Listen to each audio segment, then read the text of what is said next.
This video we're going to show you how to connect a PTC-140 or 140T to your computer so you can change the IP address and be able to get into the camera's GUI, which is the graphic user interface.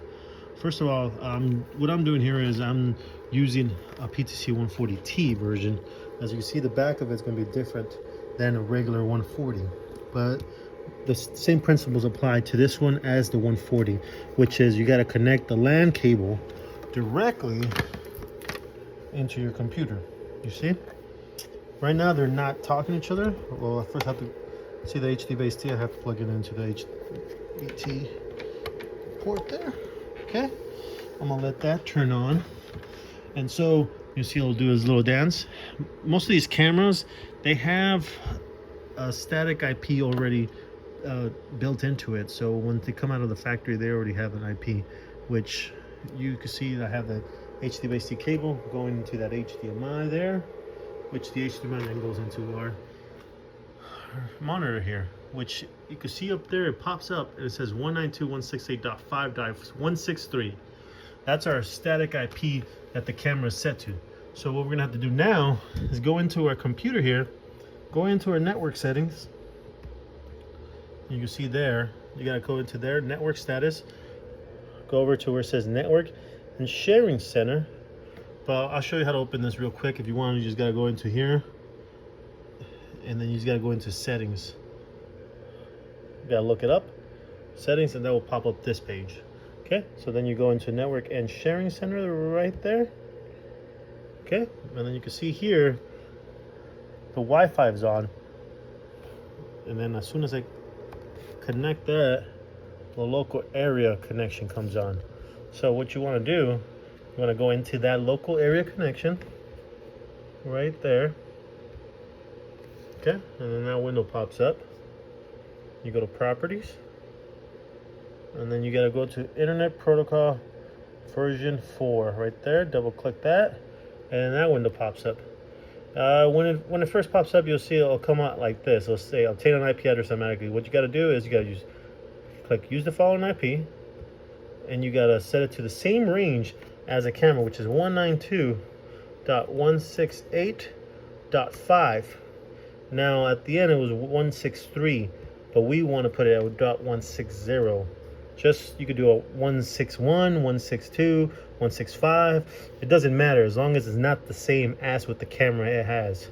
So then you press OK.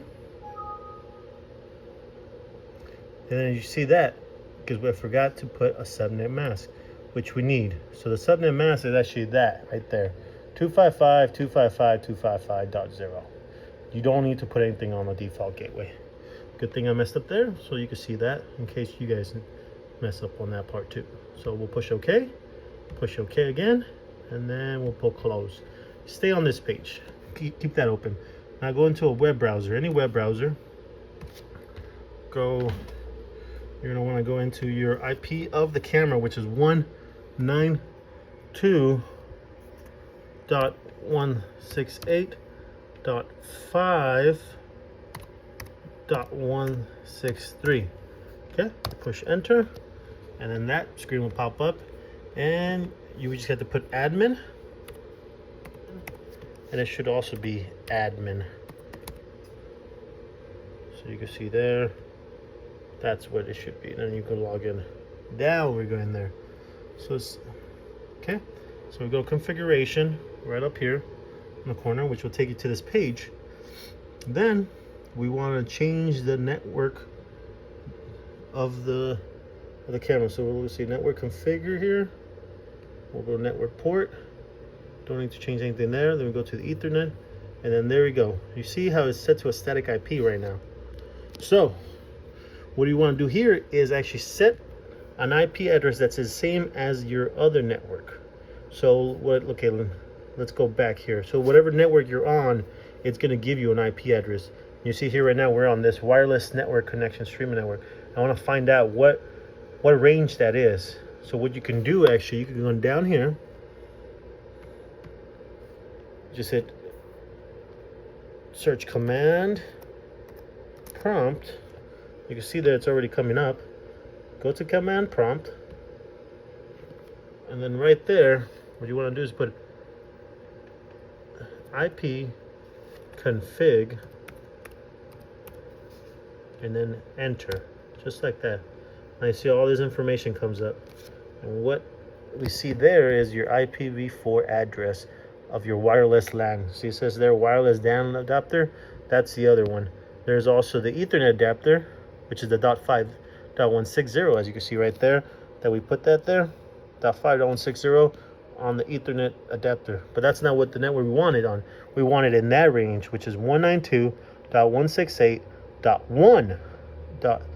The .211 is what the computer has. So we got to do a different dot. On the last octet, we got to put it to .210 or .212 or .5. I will put, so what we want to do now, let's go back to where the camera's at. Here we go. And we want to change that. Let me actually minimize this real quick. Let's put it side to side here. So you want to have somewhere around the .1, .211 range. So we'll have to change that to .1, .2, 10.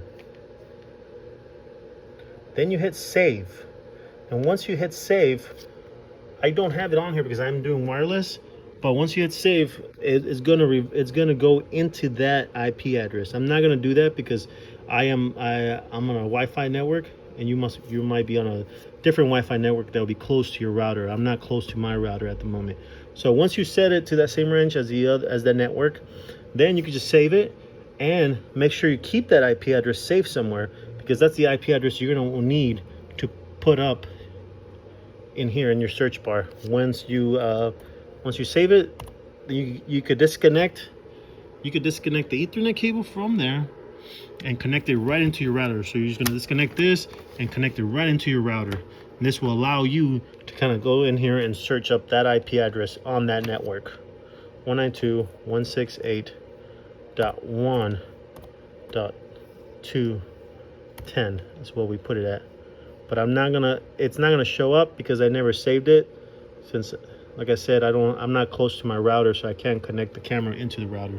But you guys can, and once you guys do and save it, you should be able to pop open the camera and see this interface again. And that's how you should be able to do it.